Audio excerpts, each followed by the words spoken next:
Good morning and welcome to our Live Talk program. This is Lloyd Gerber here, your host on Revive Reform Radio, doing our Live Talk program covering motivation on this year, Monday morning, rise and shine and give God the glory. And this morning here, I'm looking at the topic, violence might make right and hold power. This is the concept I want to look at today, this concept here, this thought, this teaching that is in our society, that violence might, or mighty, makes right, holds power. So welcome again. Hopefully a blessed weekend. I'm ready to take on the challenges of this week and take some opportunities that come your way. Thanks for joining me absolutely as we start off with some motivation on how to be better and to do better. Let us pray. May you bless us, O Lord. We thank you again, O Father, for all that you do for us and the blessings that you bestow in our lives. The guidance you give us, dear Lord, that we can live, dear Lord, not just for thee, but to bless our fellow human beings. May you bless us, dear Lord, that we might honor thee and bless our fellow human beings in all the things that we do for Christ's sake. Amen. So this morning here again, I'm looking at the topic of violence mighty makes right and holds power. This is a concept that was thrown around this weekend, and it's something that I've talked about over and over again. And so I'm going to try to incorporate this. I'm going to try to bend this like light for motivation, to motivate you to be successful in your life and to approach life from a different point of view, from this point of view. I think so much of our society has sold into this belief by the great men of the earth, so to speak, like Neil deGrasse Tyson and stuff like that, who looking at just cold data and interpreting cold data from an unconsecrated point of view. And I've taught a lot of young people these concepts that are from evolutionary thinking, which is the survival of the fittest. It's might make right, is violence keeps power, holds power. But in your personal life, it's important for you to approach life from a different point of view, and that your might, your power, your ability to even be violent is for the protection of those who are less fortunate. It's for the protection of those who are vulnerable in the society. Your aim in life is not to abuse people and to take advantage of those who are innocent. This is a far cry from what the truth of the Bible teaches. As the strong, those who are strong, those who are in leadership, strong leadership is always needed, but it is to protect, it is to bless, it is to overthrow evildoers, and evildoers who go in the opposite direction, sooner or later they're overthrown. It is this confusion that basically there's people who are in the power of, or in the seat of power. They're there initially because they did the wrong thing, but it's not so. Like again, when you look at the history of America, it was might, so to speak, but mainly it was might on the side of what was right. It was doing the right thing. It was for freedom. It's for creating an environment where people could live in freedom and not with the European tyranny or the tyranny that was going on in Britain. So this is what came about. But you can misinterpret it and say, well, this was war. As I say, might is needed and violence is needed, because that's just what it is. When somebody's being held hostage, the only way often to free the hostage is violence. You could negotiate, and if the hostage taker is not willing to let the person go free, then the only other option is violence, is to risk the person dying, because the person is threatening to kill the person anyhow, so risk dying.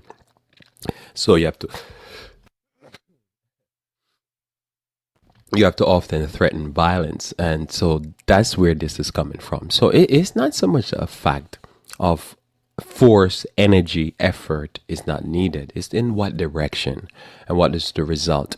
Now in Proverbs chapter 15 verse 1, Proverbs 15 verse 1 says, a soft answer turneth away wrath, but grievous words stir up anger. The tongue of the wise useth knowledge aright, but the mouth of fools pour out foolishness. The eyes of the Lord are in every place, beholding the evil and the good. So the mouth of fools do pour out foolishness. And to me, one of the stupidest and the silliest idea that I've come to realize is stupid and silly. Because I remember when the first time I heard about evolution, I think I was talking to my sister and I was saying, what do you think about this? And, just ask him, because I was fascinated by this idea. because at that point I didn't know if there was a God or believe there was a God, nor did I know if evolution was wrong or right. But as soon as I start hearing it, I start to come to some conclusion that there's concept there that seemed to be wrong. And I realized there were people who were much brighter than me who didn't see them as wrong, but it seemed on the surface to be kind of wrong.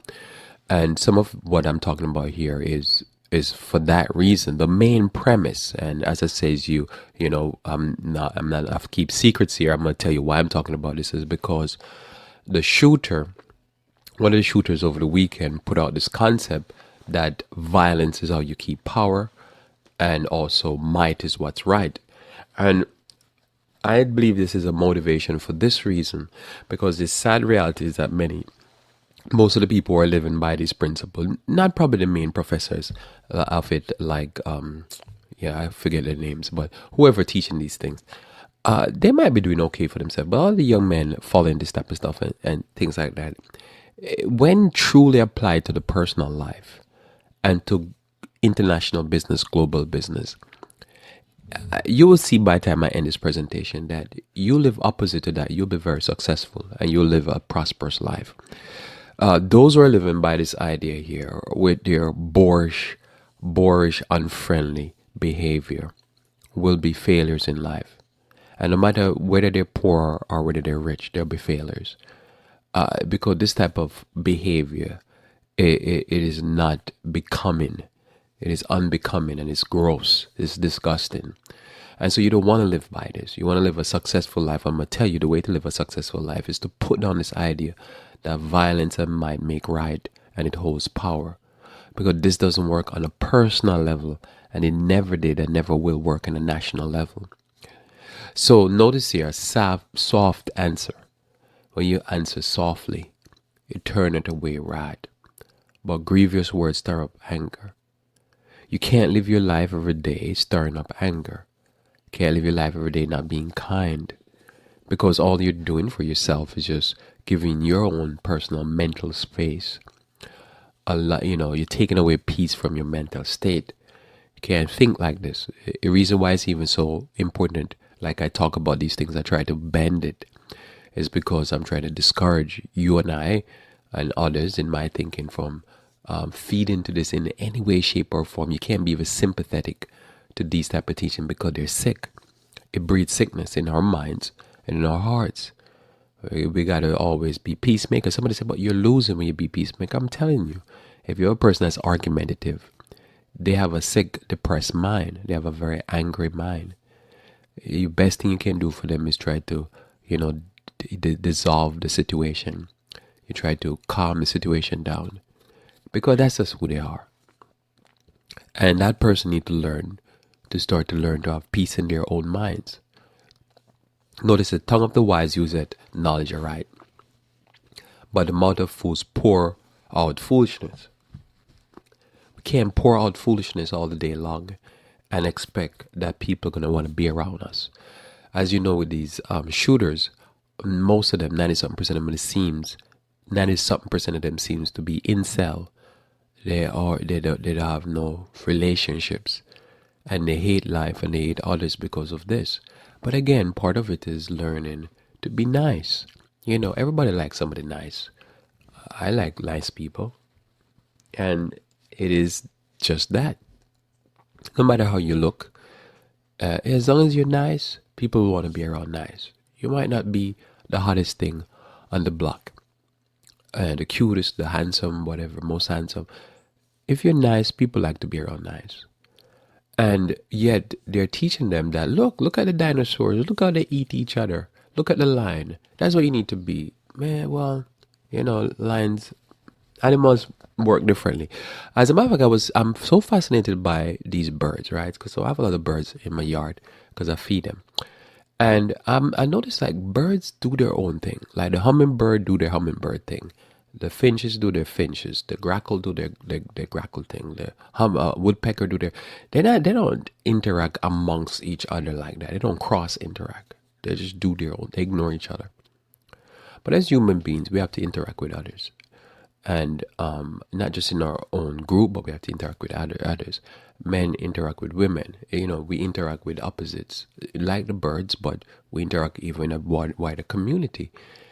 And it is important for us to understand that we cannot live as a philosophy, and think that we're going to have friends, and we're going to have female friends, and we're going to have male friends. We're going to end up being lonely, and we're only going to have friends that are violent and crazy if we think like this, because that's just how it is. People don't like unfriendly and violent and hateful and dark thinking. If somebody come to you all the time, somebody told me this, that they had a family member that will call them all the time, and the moment they come on the phone and say, look, I want to kill myself. That's what the person will come on the phone. The person was serious. And he says, by the time I finished that conversation, the person told me I would be depressed. This person, no matter what was going on my day could be going great. The moment I got that call and the person is threatening that they're going to kill themselves, not threatening them because they're family, they're just saying, that's how I feel. He said, it would just bring them down. So this person said, I want to talk to the person because, I want to talk them out of killing themselves. But they make me feel so depressed that I don't want to talk to them. And, that's part of the problem. You see, the principle, the philosophy that we all live by some philosophy.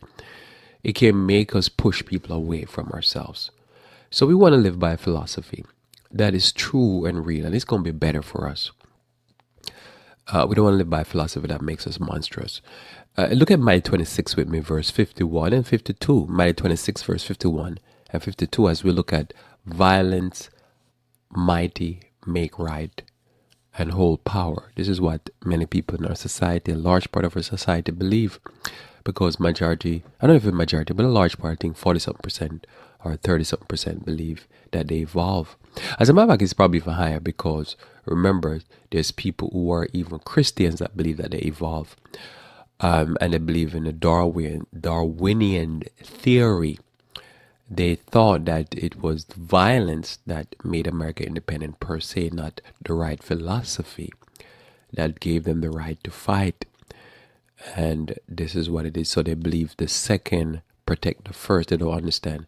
No, if you don't have the first, you don't have nothing. Notice here, Matthew chapter 26, verse 51 says, and behold, one of them which were with Jesus stretched out his hand and drew his sword and struck a servant of the high priest and smote off his ears. Then said Jesus unto him, put up again thy sword into his place, for all that take the sword shall perish with the sword. All that take the sword shall perish with the sword. Often this is said, all that live by the sword will die by the sword. Now the question might be, Christ end up dying, so end up Christ lost, and those who had the might, which was the Romans, and those who had the power to instruct the Romans were the Jewish leaders, they won. Well, no, because remember that if you read the next verse 53 onward, Christ went on to say, don't you understand, if necessary, I could call on a legion of angels and I could wipe these people out. So might is on my side. Might is not my problem. I'm not trying to get to you through might. I'm trying to win your heart. And what I'm about to do on the cross is going to win the heart and the mind. But if I wipe everybody out, I want to win the heart and mind. It's a battle. And the battle is for heart and mind. I'm talking to you here. It's just a battle of the mind. Because the mind is what needs to be won. The heart is not what needs to be won. So here Christ teaches a very important principle. It is not this. Often when war breaks out, is because all diplomatic efforts have failed. All reasoning channels have failed. The two parties can't reason together. So many wars throughout history simply because diplomacy failed, or because people became so barbaric in their thinking, dark. The darkness overcame them and they became violent. And it might seem like violence make right, but violence begat violence. Every empire that gets into power through violence have to always watch your back, because violence is right there on the doorsteps. You live by violence, you die by violence. And when it's time for your violence to come, it's going to be bitter. So we don't live by violence. We live by trying to be nice to people, because we're all gonna die one day anyhow. So somebody says, "Oh, you gotta fight." Well, look at the people fighting; they're just dying innocent. So again, violence make right is the philosophy. Darwin teaches that the whole idea of nature and life is that it's domination through violence, not because of the gospel. It's something else. So let's continue with this theory here now. So notice here how mighty empires fall. Normal mighty empires fall, uh, not per se because another empire overcome them, but because they became corrupt internally, and their corruption made them become weakened, and it was easy for the empire to come in and take them over. So somebody could look at it and say, no, it was because this empire was stronger. I guess you could look at it that way, but you could flip it and say no, because they became weaker. Remember, when Rome fell and had to turn their power over to the bishops of Rome, the church, it was not because they didn't have military might. It wasn't because they couldn't fight wars anymore. It was because of immorality. If you look at the Canaanite story, this is one of the best stories that history have furnished us via the Bible. And you will see very clearly that the Canaanites became a cursed people, and they fell because of their wickedness. Because God says it's time for you to go, and God allowed them to be destroyed. So no matter how much might they had, they couldn't stand because God himself was wiping them out with disasters. And that's another key thing to note. God was wiping them out with disasters. Disasters became the thing because evil prevailed. There was no morality and justice in the land of Canaan amongst the Perizzites and the Hittites and the Hivites and the Jebusites and the whole bunch of them. That was the reality. What made Egypt fall? Because Egypt was wicked. It was the evil that was within. Now, Egypt didn't fall because of a military conquest. It fell because God cursed Egypt with plenty of plagues, and he destroyed it. So when you look at that, you can see very clearly that empires fall, but often because of the internal failing. And that's the fall. Because they became too violent, they became oppressive to the less fortunate. They became immoral and sadistic. And in that was their fall. So you think about Egypt. What is one of Egypt's number one sin? It was the last curse that God gave to them. They were murdering the boy child or children of the Hebrew. So what's the last curse that God gave? God wiped out all the firstborn of Egypt, including Pharaoh's son, and then buried their best men in war, their stoutest and strongest men in war. So the internal failing because they lost their moral stance. So they didn't have no say. Imagine again, you are say a police and you're buying prostitute, but also you're arresting people for prostitute. This was how the Attorney General, and then at the time he was, I think, the mayor of New York. Can't remember his name now because he needs to disappear. But this is how he fell a few years ago, because he was buying prostitute while prosecuting other people for buying prostitutes. It's the moral failing that destroys a society, an empire. But somebody could say, no, it's might because the other people are mightier. Well, the Lord showed through Israel that Israel was not mightier than the Canaanites. It was very well established. The Lord did that to demonstrate to us that might is not right, but right make might. One doesn't make the other makes one. The other, So again, it is not might make right, it's right make might. If you are immoral and sadistic, you are, you're not above, you're below. And if somebody destroy you, then it's no big deal. So again, if you look at it, it's might make right. So somebody would say, no, I'm gonna answer a very difficult question here that it could cause you to shut down.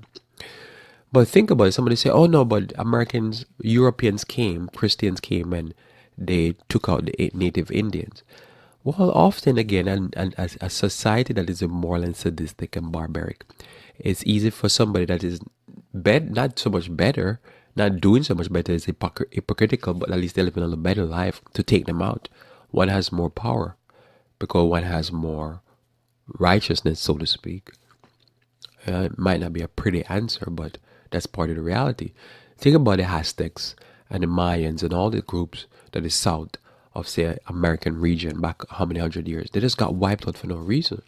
But when you look at what they left back from an archaeological record point of view, it's all this dark paganism and all these things that look like they were sacrificing kids and stuff like that.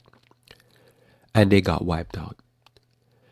So when we understand how nations fall and how individuals fall, we understand that it's easy for somebody to take advantage of you and be God over you, so to speak, because you're on drugs. And that person might be sick as ever, but they're not sick as you. Morally, I'm talking.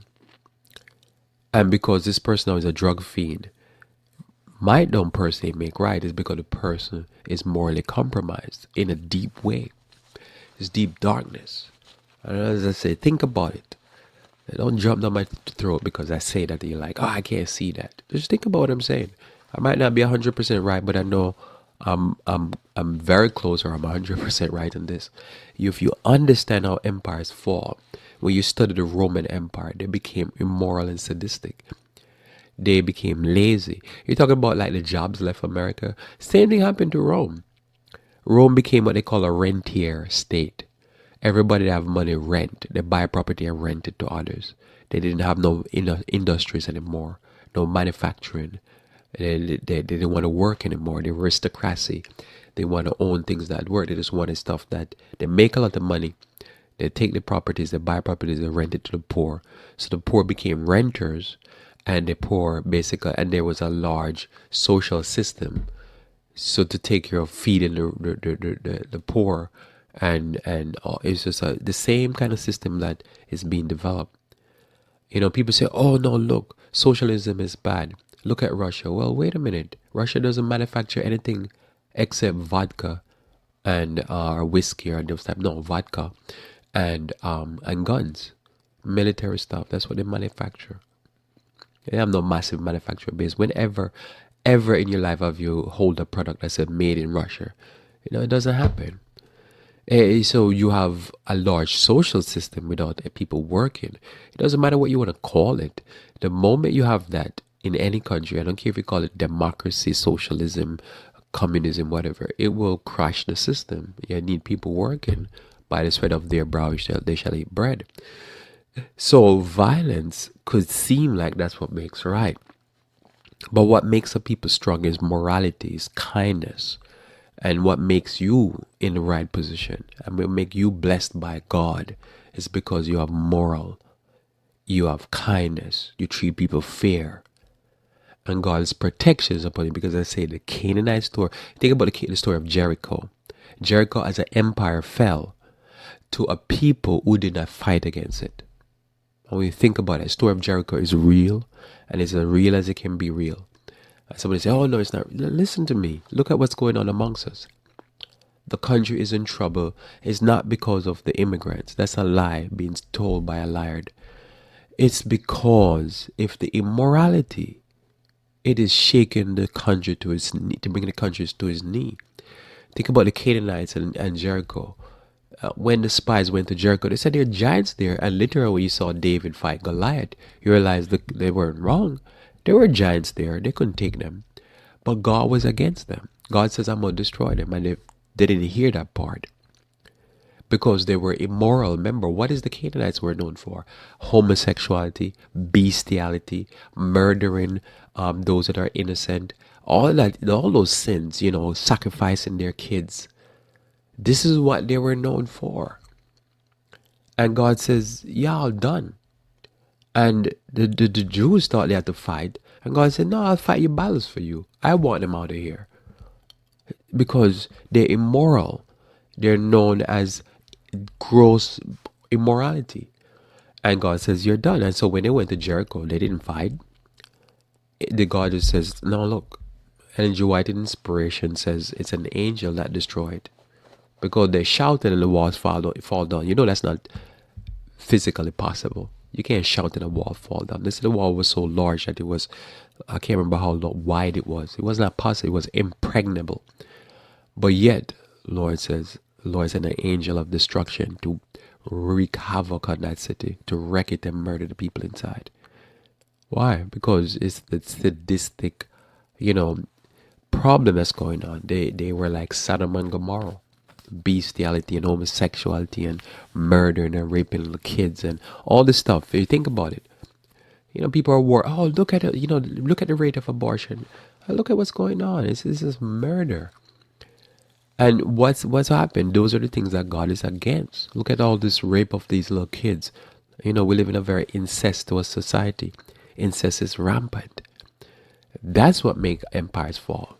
It's not because immigrants are coming over the border. It's because of treating immigrants bad. That's what makes empire fall. You follow the Bible and you can see it very clear. If you look at Rome, you look at the Dutch, you look at the British, you look at how they fell, and you realize really quickly that's why they're in trouble. And they're still in trouble. They're doing Brexit because they're in trouble financially, because their system is falling apart. Because they believe, because most of them are evolutionists, they believe that violence is what make right and holds power, and might is what holds power. They didn't see that is when King James did a reform because he wanted fresh wives. That's what made British blessed. They don't see that part. You see, evolutionists don't see it. They don't see that Renaissance happened because the Bible was received in Europe.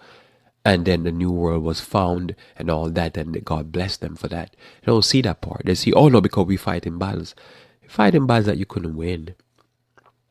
Couldn't win. But God won the battles. Alright, so that's one important point. So in your life, remember, you will fall just the same way when you become immoral. You look at a person on the side of the street, look at a person on the bridge when you walk by, or when you drive by next time, and think about how did that person get under the bridge? Because many people on the bridge, they were living just like you and I, but now they're under that bridge.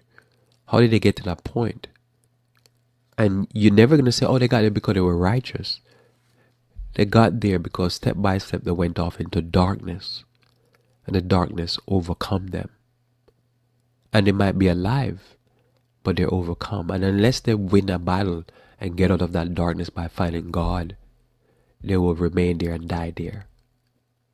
What overcame them? Somebody? Not per se. It's the darkness overcome them. So that's why we don't follow darkness. Notice here, think about it, right? If you notice that people are often with this idea of might make right, somehow a large percent of them become incel. INCEL. They become involuntary celibate. They're forced into celibacy without their choice.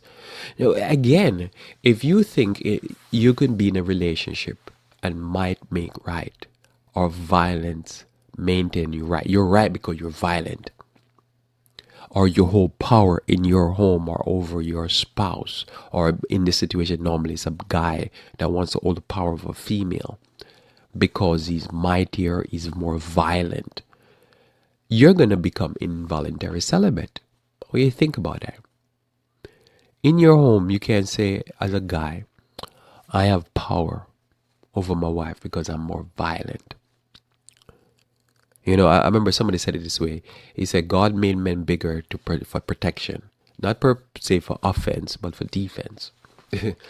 I'm just saying that because often you have to think of life like that. When you think about it, the more, women are not going to get excited. There's going to be always some sadistic women. And to what point? They will die. Because if a woman tell me, well, I'm only turned on to a guy that will beat the living daylights out of me, that's a sick person. Somebody that they need therapy. But normally women are attracted to somebody that be manly, but more for protection. Not so much to beat them, to protect them from those on side. It's like having a dog, right? A guy could be viewed as like having a dog. You have a dog, and I look at a dog, I'm scared. And the dog see you, and the dog is happy, and you're happy. I see the dog, I'm like shaking, because the dog look vicious, like it could rip me apart. That's why you have a dog, unless the dog is like a lap dog. You have the dog, and the dog is there for your protection, but protect you against others. But for you, it's for your happiness and also for your safety. But if a guy like, oh no, might make it that I need to dominate this female, I need to be violent to make sure. So why make you right? Why are you the head of the household? Because I'm the guy, I'm the head of the household. But why? Oh, because I'm mighty? Because I'm violent? No. Because you're going to protect. You're going to be honorable. You're going to have integrity. You're going to make sure that everybody is treated right, is safe. You're going to make sure you maintain justice in your home. That's why you're the guy. So you could look at it more from a defense point of view and from a happiness point of view. But if you're incel, you're thinking, oh no, how I get a woman, I get a club, and I club my soon-to-be wife over her head, drag her into my cave, and put her there and say, love me. This is barbaric sick thing. It doesn't work in real life. And I just want to say, evil never works. One thing I'm going to talk about soon of a Melissa here is evil only prosper in appearance. But when you look at his history, you realize evil only prosper in appearance, but never in reality. It doesn't work. The principles don't work. Not in real life. You can talk about them in the sense of the Lion Kingdom because he eats. But every time the gazelle sees him, the gazelle start running. If he needed to become a wife, marry that lion, need to be married to that gazelle, he'll never get married. His wife would always running from him, and the only way he can catch her is when he's ready to eat her. In personal life, it doesn't work, and this is where I say so much young men become incels because they can't connect. Because how you gonna have a principle that violence make right, and you're gonna connect with a female? You'll end up like a monster. You're gonna be always going around like a gorilla, beating your chest and huffing and puffing, and like the pigs, I guess, or the wolf, you want to blow the house down. You need to be able to figure out other methods. I understand that the pen is mightier than the sword. The words you speak, you're right because you're right. You're not right because you're a man and you have more testosterone. That's for another reason. That's for work. That's for protection, for defense. You're right because the words you speak. You're right because you learn to be right. And you're right because you learn that when you're wrong, you say I'm wrong and you adopt the right principle. And you teach and uphold the right. That's what makes you right. You're mad enough to say, oh, I'm wrong. And I'm going to get right. And you get right. But a person who think that somebody should deal with them because they're a man and because they have a gun and because they're aggressive and they're unfriendly and they want to talk to nobody, that will lead to failure. You cannot have that in your home and in your personal life, in your personal space, in your head. You're right because you learn to become right. You learn to choose what is right. And that's how you hold power. And that's where you be a man. But violence is not right. Violence don't make you right. Might don't make you right. Evolutionary theories don't work in real life. When men in law enforcement and ex-military have to wipe out their family, include children, what's going on there? Notice when you talk and you find out that when people are in law enforcement, they do that as a day-to-day job. They always have high rates of divorce because it doesn't work in real life. It doesn't work in family. And if you notice, all the ex-military will come back home and they'll just wipe their family out. Just like everybody dies, even the children get bullets. Because if you spend all day long, which is just a casualty, it doesn't deal with anything to do with their personality. It's just part of the issues of the job. If you go to work and 8 to 12 hours a day, you barking orders at people and people must listen to your command. Notice the argument why white police should shoot black police or police period should shoot black men is because when they bark an order, the black men should follow the order. And if you go to all the whites, they'll tell you in the community, especially the conservatives, they'll say they're deserving of being shot because they didn't follow orders. I get that. I see that to a certain point. I don't agree with it, but I get what you're saying. I compute. But you want to think about that. Think about that person now. Go to work and they're barking orders at people all day long.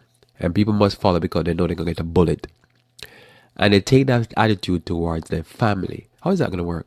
Is that working? Does Darwinism work in that sense? It doesn't. You got to know as a guy that that's not life. You got to know that people are not going to want to be barked orders. People are animals. And even animals shouldn't be barked at like that. Even when your dogs start barking, you know, will tell them to stop barking. Especially if you're barking at somebody like going past the house or something. Like, stop it. Worst human beings, you have to stop barking orders at people. It is not necessary. One can communicate to people without always screaming at them and barking orders and expect that every time you say "ha," they're supposed to, "whoa." You know, that's what you do in the military. So people come out of the military and they still think that, so they need to scare people by start shouting people down. And people need to be like shaking their boots. Recently, a few months back, I'd seen a video with this young man. He had gone to prison and spent quite a few years because when he was a child, but he got out, and so he's still a young man. He's probably in his 30s now, but he got out he had murdered some schoolmate or a few people at school. So he is a murderer as a child. So he came out and he found the Lord, he said.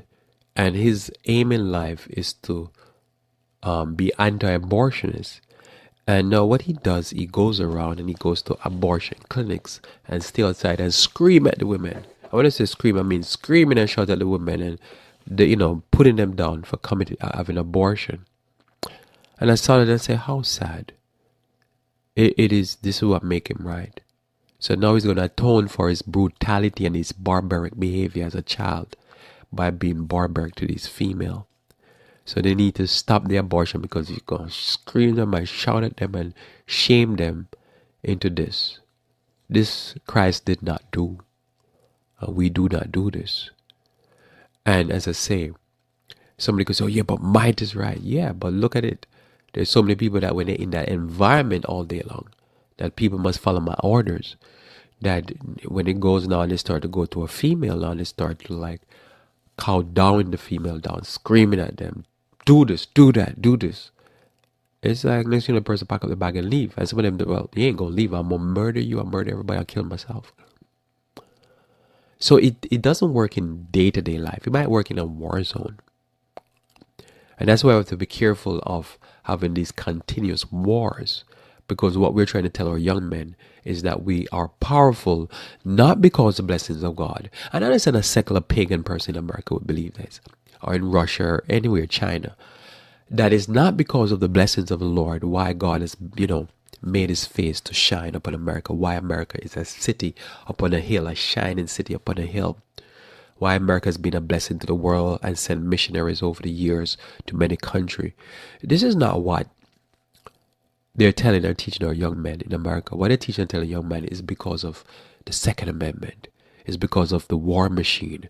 That's why we're a city upon a shining hill. It is not because we've had the American Bible Society. It's not because we have exported things like, Red Cross. We have exported, YMCA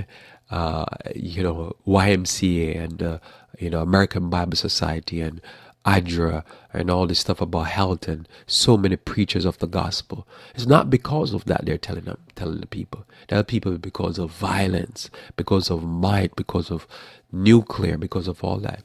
But they don't understand it's the blessings of the Lord that has made you what you are, that has been merciful to you personally. It's not because you have muscle and testosterone. Well, keep that in mind. And it's important, especially if you're a Christian and you're a person that you've been in the military, been out of the military, been in the police, been out of it. You remember, it is not might. It is because you're doing the right thing.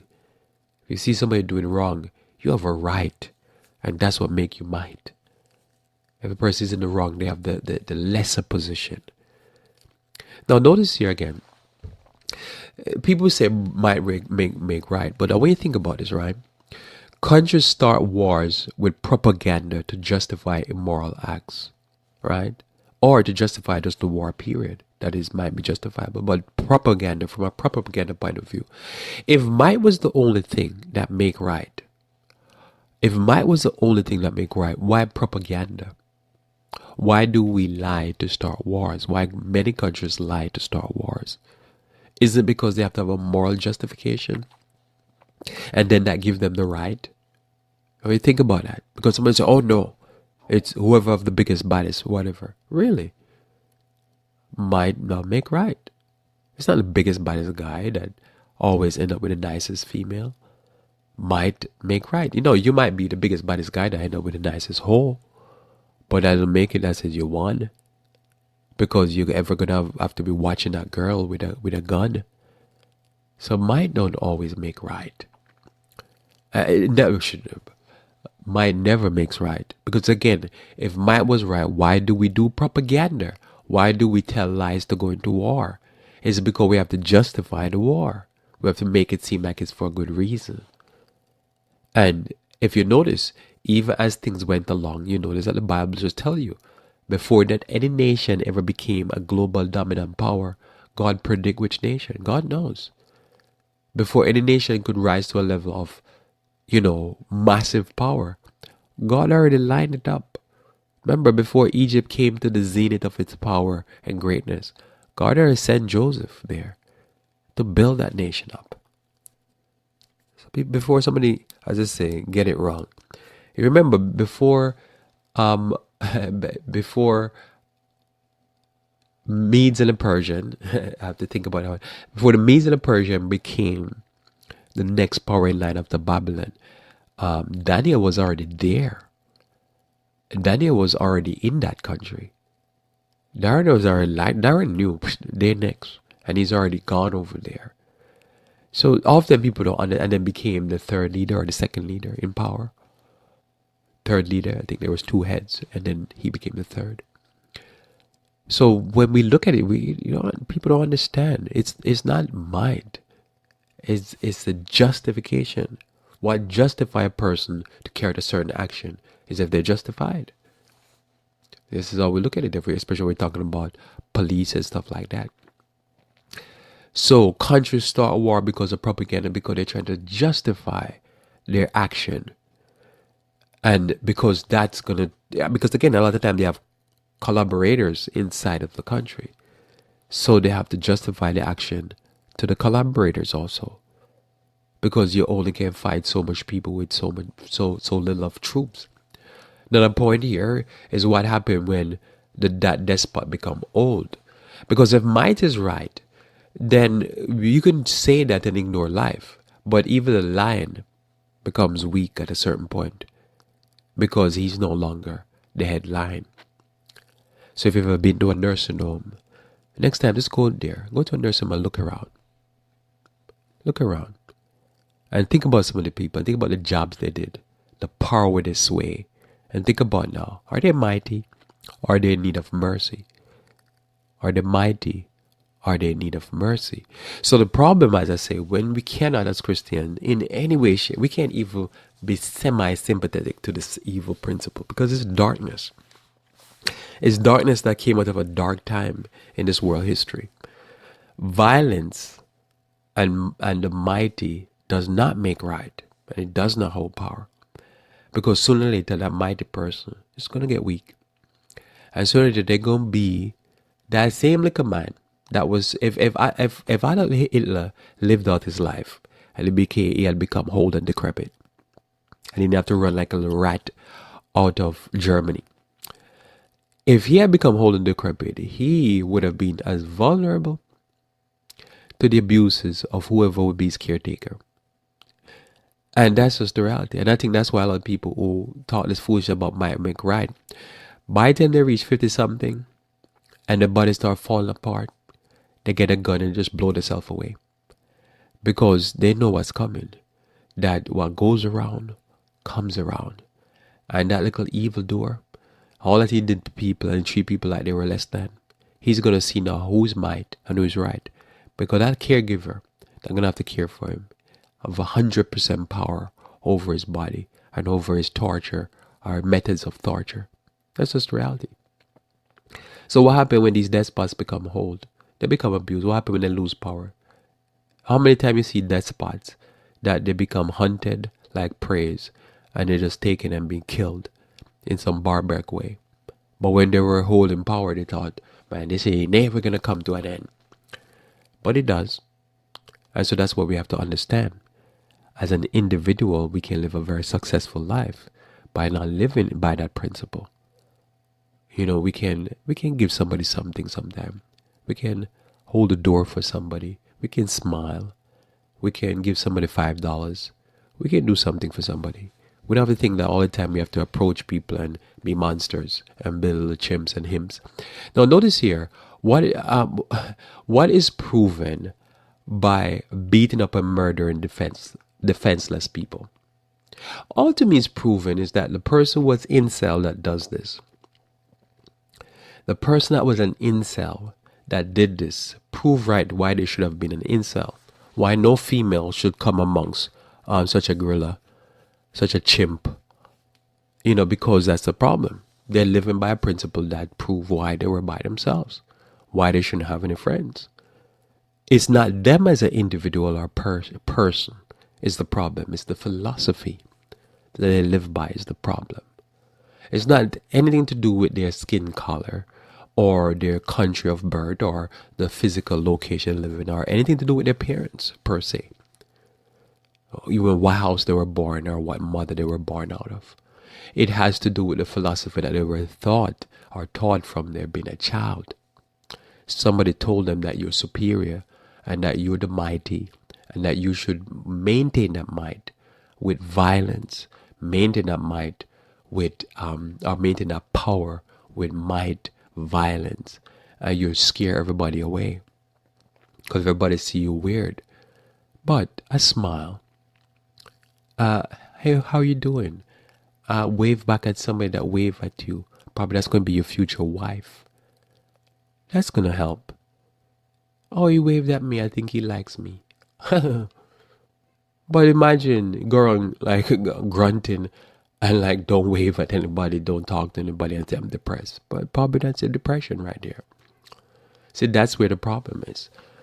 But when we are kind to others, when we treat others with respect, then there goes the blessing. You think about it. The survival of the fittest, people like Neil deGrasse Tyson, these people that go around teaches this nonsense. What they're teaching these young men is that, look at that child. You're mighty than that child. Abuse that child. And you be like, no, don't do that. No, you take care of that child. Probably that child's mother is going to be your wife. Be nice. But when you say survival, you're saying, well, whoever is mighty, well, anybody can be mightier than somebody else. Yeah. Think about it, if somebody else always can beat it a game. If you go to fight, you can win somebody. But I'm certainly, even if you're a nerd, you can go win and beat up a child. So how does that work? That doesn't work. And what we're creating is people who are thinking now, I have power over those people because I can inflict pain. Inflict pain from people who can shoot back at you. Inflict pain from people who are women and kids. Putting bullets in women and kids, that's not proving anything. That's just proving why people should be scared of you. Scary. It's not nothing about no invasion from Hispanic that's causing the problem. It's the philosophy.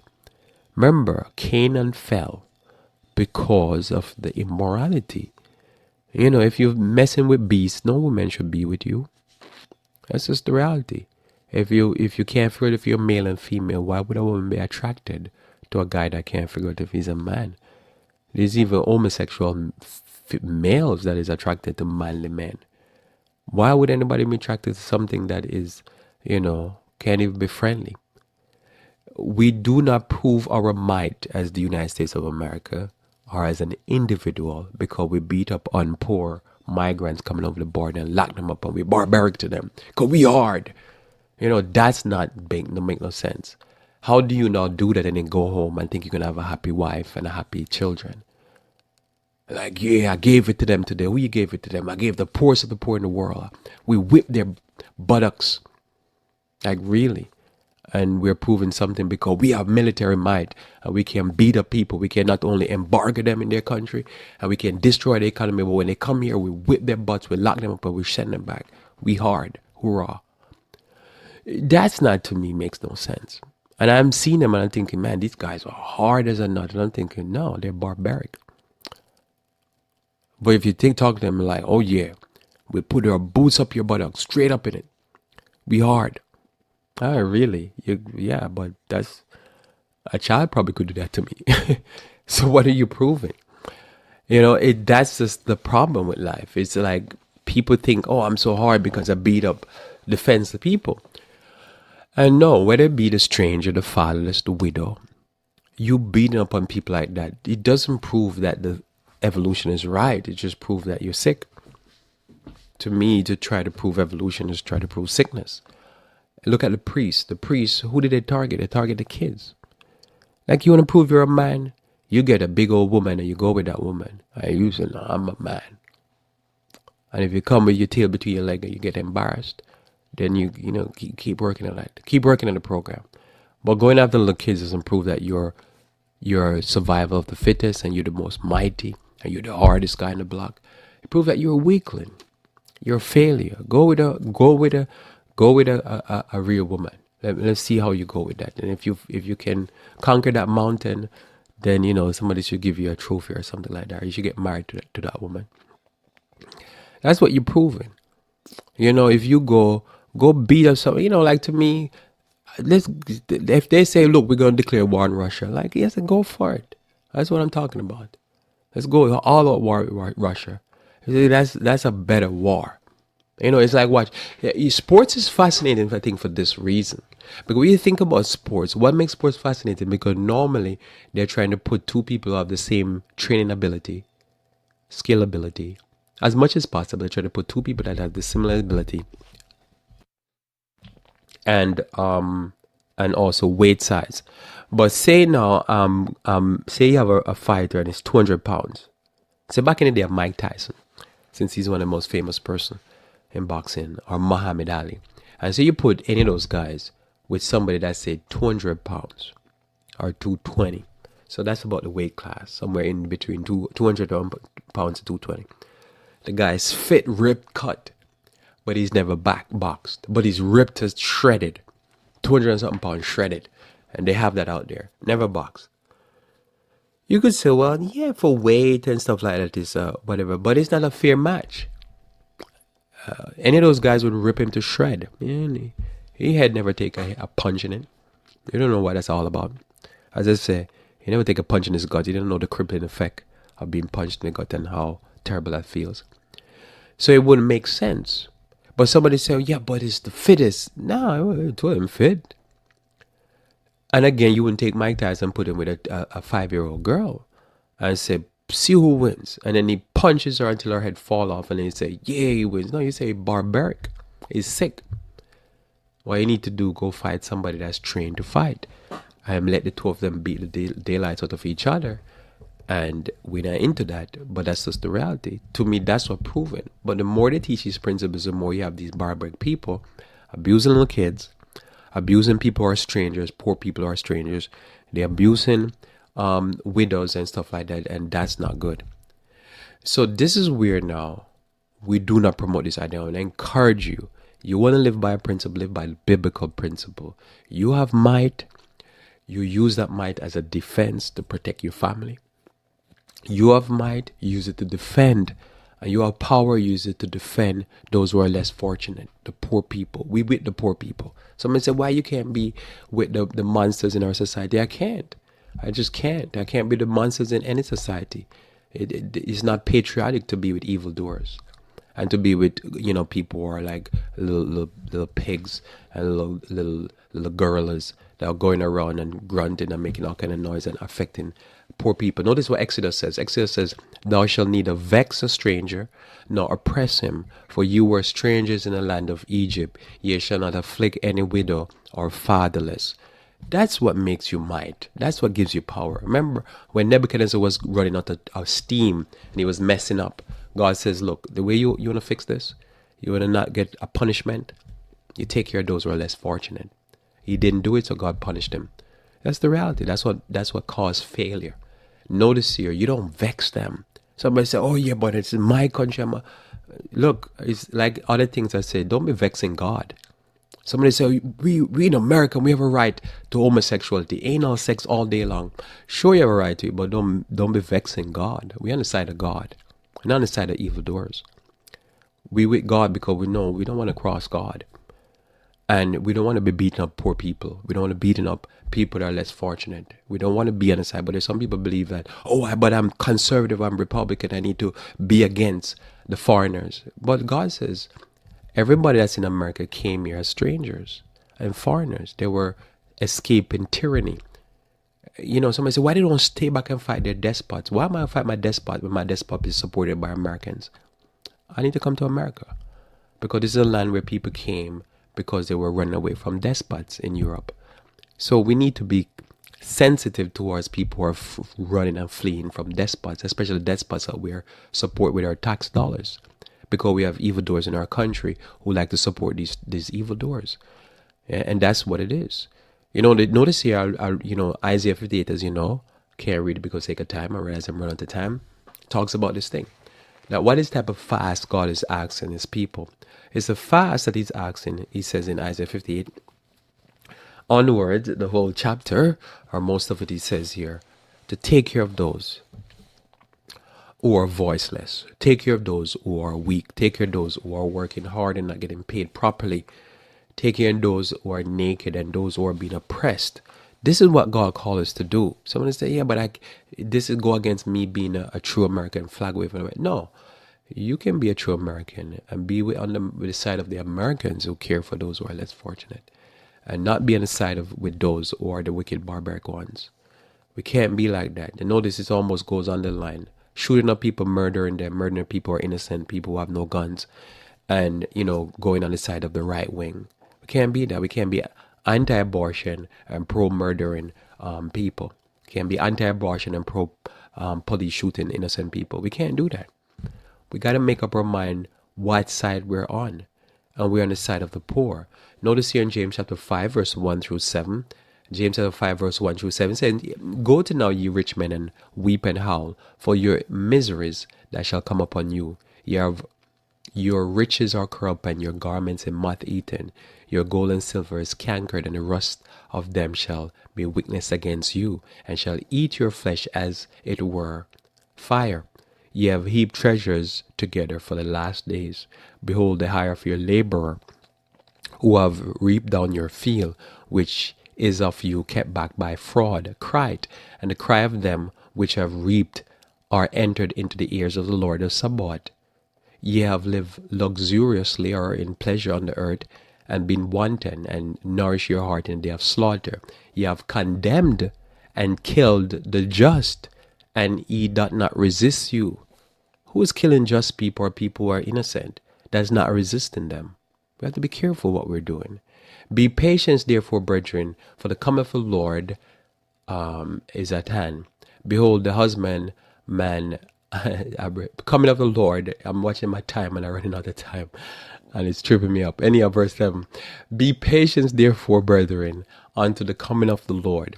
Behold, the husbandman waited for the precious fruit of the earth, and not long patience for it, until it receive the early and latter rain. Be ye also patient, establish your heart, for the coming of the Lord draweth near. Now, I read that because I want to say to you in closing here, that as we see these things happen, we know that as the rich getting richer, as the oppression of the poor getting worse, that the coming of the Lord is near. But God says, as we see the murder of people in the society, as we see the oppression of the poor, the oppression of the stranger, we understand that this is setting up for the destruction to come. But the Bible says, you establish your heart. You live righteously. You do the right thing. You don't follow evildoers because they might be in the majority or they have the power, the might. It is only for a time that the Lord may cut them down. You don't want the Lord to cut you down. So you choose to be on the right side, because the Lord is going to pour his latter rain upon those who are righteous. And we want to be one of those people. And so that it says, be patient, for the coming of the Lord drawing nigh. So as we see these things happening, you move in a different direction. While they move to more violence and might to destroy poor people and people who are innocent, we move toward loving and caring for people.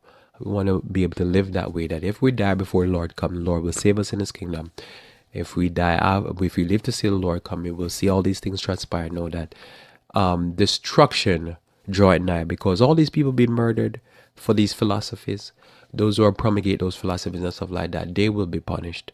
And God will punish a nation who keep doing these type of things, because what they're doing, they're reaming out the nation, they're destroying the nation, because they're destroying it with immorality. And if you join in that immorality, you too will be destroyed. That's so simply what it is. Let us pray. Our Father who art in heaven, I pray that you may continue to cleanse us from all unrighteousness. Continue to give us, dear Lord, the love for the poor, love for the less fortunate, love for those, dear Lord, who is being maligned, lied upon, and beaten up by the bullies in our society. May you bless us, dear Lord, that we might have courage to stand for the right, stand for those who are less fortunate. This is my prayer in Jesus' name. Amen. Thanks for being with me here on Revive Reform Radio. Looking forward to talking to you again live tomorrow morning, where we should talk about the importance of church. Until then, I pray that you may continue to walk with the King.